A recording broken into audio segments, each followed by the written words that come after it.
I watched in horror as images from central Gaza poured across my screen.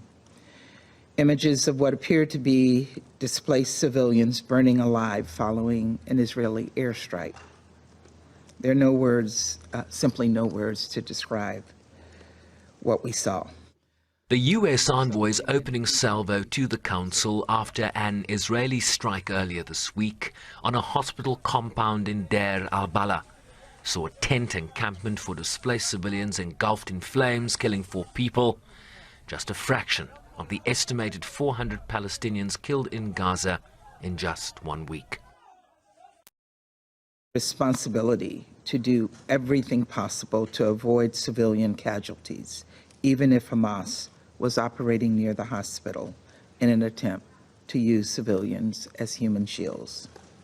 We've made this clear to Israel, just as we've made clear to the Israeli government at the highest levels that it must do more to address the intolerable and catastrophic humanitarian crisis in Gaza.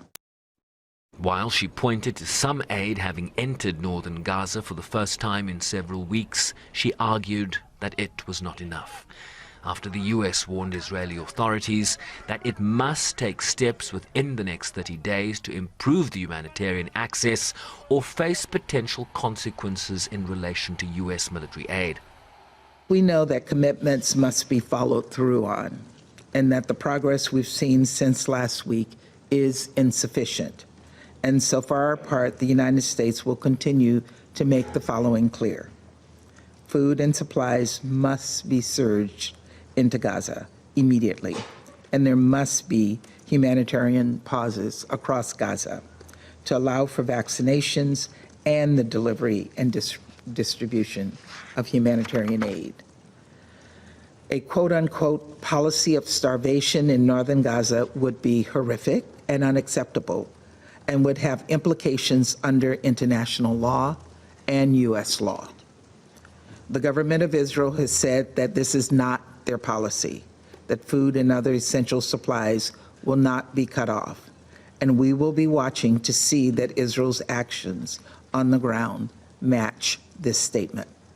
This reports indicate that Israeli Prime Minister Benjamin Netanyahu convened an emergency meeting Wednesday to discuss the expansion of humanitarian aid into Gaza, while his UN ambassador Danny Danon accused Hamas of stealing and diverting aid that enters the enclave, an allegation Hamas has denied and in turn blames Israel for shortages being experienced in Gaza.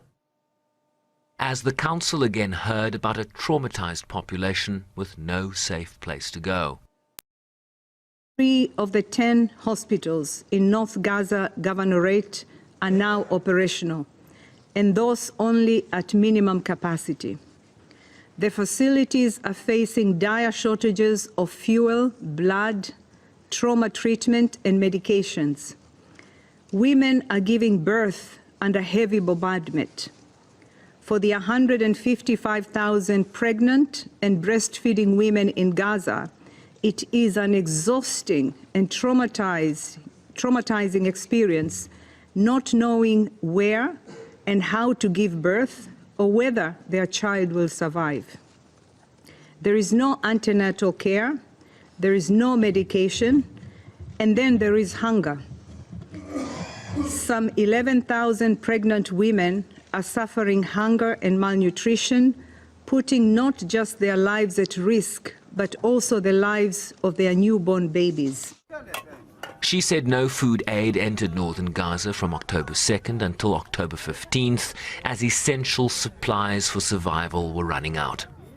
The level of suffering in Gaza defies our ability to capture it in words or even to comprehend its scale. Reality is brutal in Gaza, and it gets worse every day as the bombs continue to fall, as fierce fighting continues unabated, and as supplies essential for people's survival and humanitarian assistance are blocked at every turn. International humanitarian law must be respected, and this Council and all member states must exert all their influence to ensure it. calling for de-escalation, respect for international law, an immediate ceasefire, and a path towards a sustainable peace. Shervin Brycebees, SABC News, New York.